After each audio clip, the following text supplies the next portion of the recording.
Jody Hamilton, the assassin, passed away and my gosh, how old was he? 79 or 80? I will find out right now. Find out right now. Jody was famous, obviously. It's another trivia note in wrestling. He was the youngest guy ever to main event Madison Square Garden. He and his brother Larry, who's later become the Missouri Mauler, headlined against Rockin' Perez in 1959. 82. 82. Okay, well then was it Rockin' Perez in 57 then? Because he was 19 years old. Regardless, that was his, his early claim to fame. And then, of course, he and Tom Renesto became the Assassins and one of the great heel tag teams in history. And, I never got to see the original Assassins work one time, and I have not seen any video. And here's a question for you. Does any video...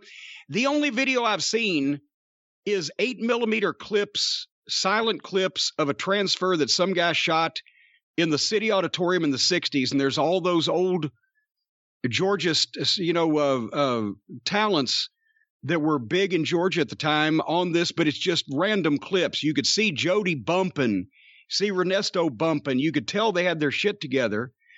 But I've not seen one full match or clip, and I'm wondering, is there anything professional out there of the Assassins, the original Assassins, that's left?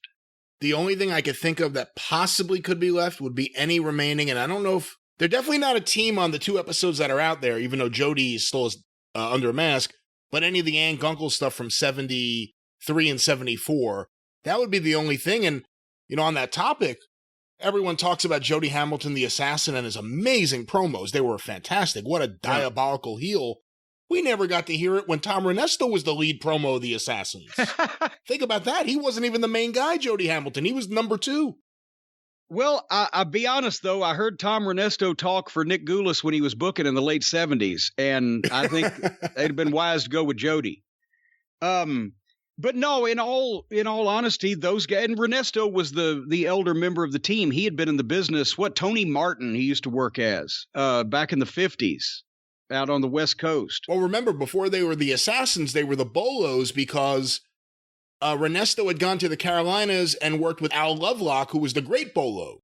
You are correct, sir. But it wasn't before they were the Assassins. They became the Assassins first. Oh. But then when they went to the Carolinas, they were the Bolos, also because of Renesto's previous tenure and also because that's what it was, yeah. There had been outlaw assassins that had come in and they were the Bolos. But regardless, they were noted as one of the best heel teams of the 60s. And enough people concur with that you can kind of figure that it was probably true. They went to everywhere, to every territory, especially in the South and Southeast. They had long runs. They would bring either them in and then bring in the Kentuckians, Grizzly Smith and Luke Brown, or vice versa, because the Kentuckians were an attraction standing there and the huge size and the pictures, and it was great, but they were limited at best in the ring. But these bumping heels that still had the size and the menacing look could get matches out of them, and they went to every territory. It was like a midnight rock and roll for the 60s, where 2 tag teams followed each other around and drew, money everywhere. And then, as you said, Renesto, because he was older anyway, they'd been together 10 or 12 years when Ann Gunkel started her own company, and the Assassins were the biggest name heel team in the history of Georgia wrestling, but Renesto unmasked and became Ann Gunkel's booker. Yeah. And Jody continued as a single for a while, and then toward the late 70s, 77, 78, he started bringing in different partners. Randy Colley was one that worked with Jody. A lot of people, did Randy Smith work with Jody? He did. Yeah. Okay. Randy Smith worked with Jody, and also let me try this again. Roger Smith. Roger Smith worked with Jody, and so did Randy Colley. And then Randy Colley and Roger Smith became Assassins on their own in Tennessee and Knoxville, places that couldn't afford Jody. And they did the assassin versus assassin feud in Gunkel.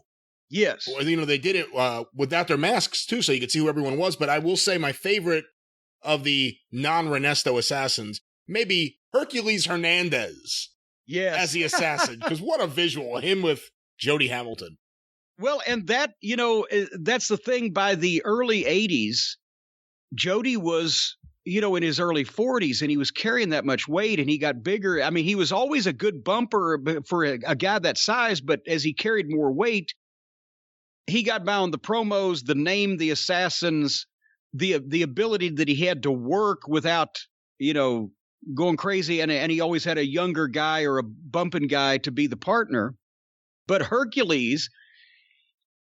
came to Louisiana straight from the Carolinas, where he was assassin number 2 with Jody, right? That was where you got the mask when you got your head shaved, right? Yes, because with typical thinking ahead, what they had done was, I think it was like the day of, or if not, it was a few days before that I got my head shaved. They said, okay, and I think Dundee said, and we want you to wear a mask so that way we can pop the mask and make them pay to see you get, your bald head, right? Okay, that makes sense, but where am I going to get a fucking mask?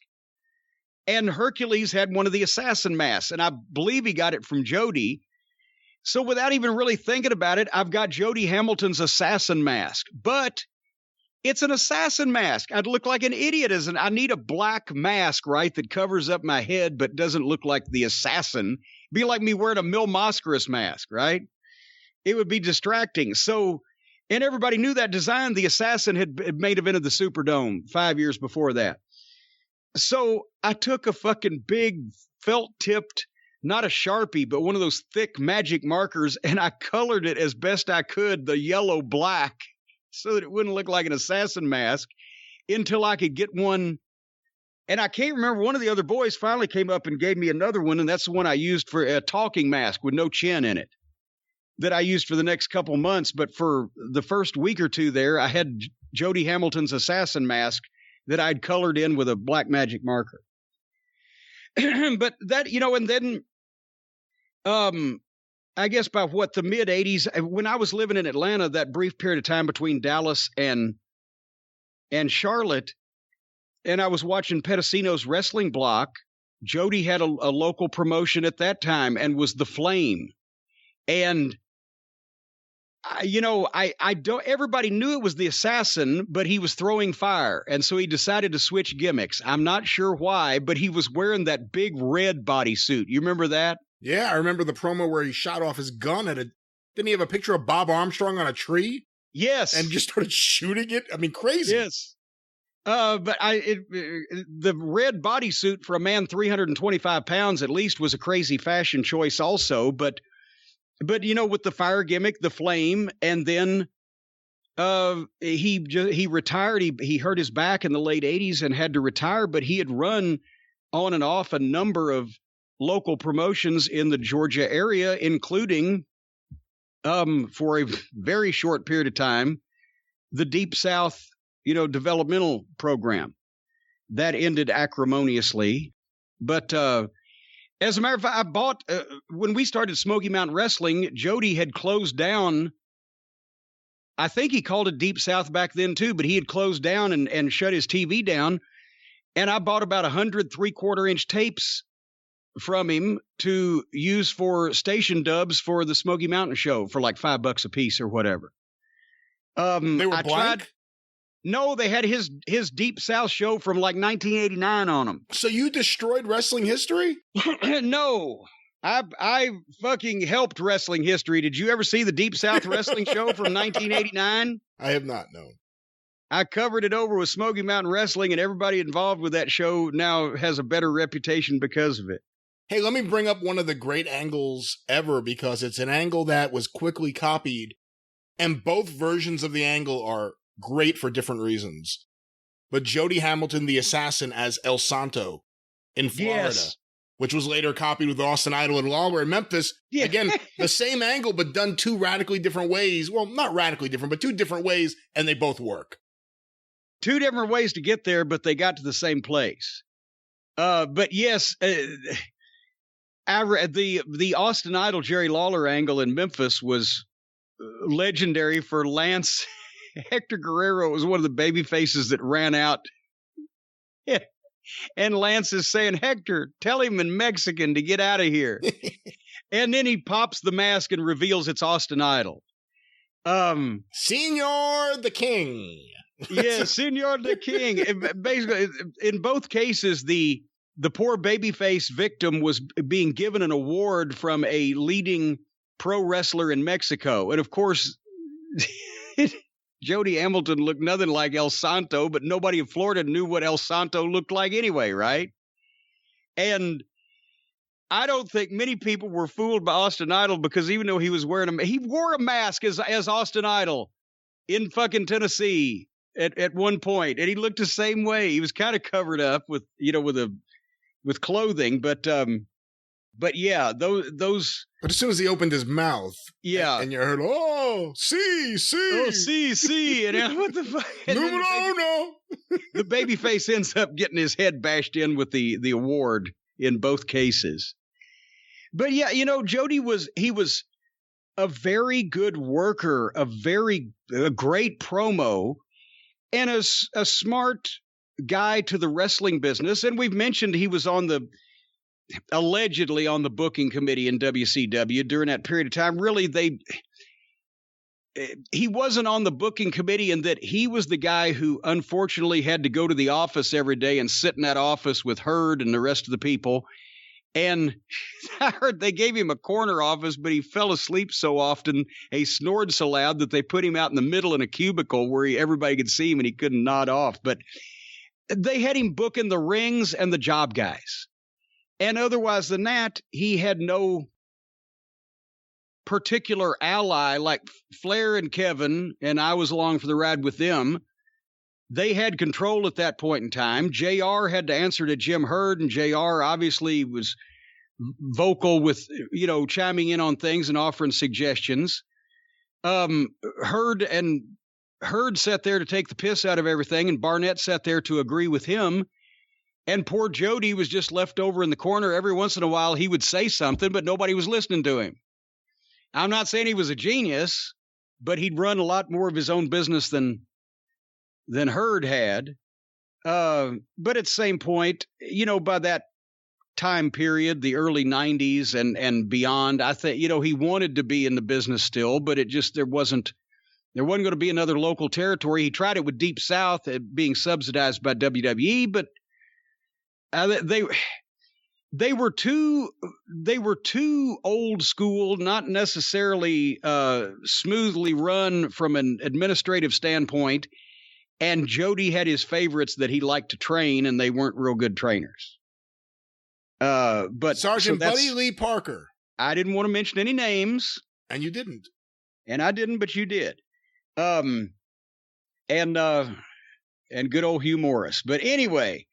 But still, another legendary name in the wrestling business, and the Assassins. That was, they were a big money tag team, and he was a presence as a promoter or a wrestler or in some capacity in wrestling for 35 years, 40 years, counting the early Deep South developmental run. I'll try that again. Here's a question I don't know the answer to. Who's the oldest living person in main event Madison Square Garden right now? Oh, that's Mark interesting. Lewin. Maybe Mark Lewin, now that I think about it. Quickly. Bob Ellis never got a main event, did he? If he did, I don't know it off the top of my head. Yeah. I mean, for a while there, it was mostly tag teams. I bet you it might be Mark Lewin. Lewin and Curtis, right? Yeah. I think it may be Mark Lewin. I just saw Ted Lewin died. I didn't see anything until well after the fact. I know he really didn't do too much in wrestling beyond being the third brother of the Lewin family.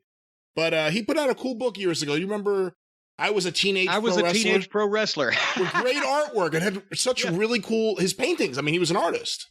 Yes, and he fortunately got out while there was still time and has lived a long and successful life as an artist and etc. No, and actually, Mark and Ted and Don was the oldest, I believe. Don Lewin. Yeah, I think so. And he was in the business a little bit longer than Ted. Mark and Don Lewin were a team in the 50s, but Ted actually, if I'm not mistaken, was older than Mark, right? I think Mark was the baby of the bunch. Mark was the baby of the bunch. And of course, the brother-in-law, Danny McShane, was older than all of them. And he married the sister. Yeah, we say the sister like she's the only one. But, I don't know if they have multiple sisters. Forgive me, well, I mean, family. she's the only sister of anybody in history, the sister over there, but their sister. But yeah, Danny McShane, one of the greatest names in the history of wrestling in the, 30s, 40s, and 50s.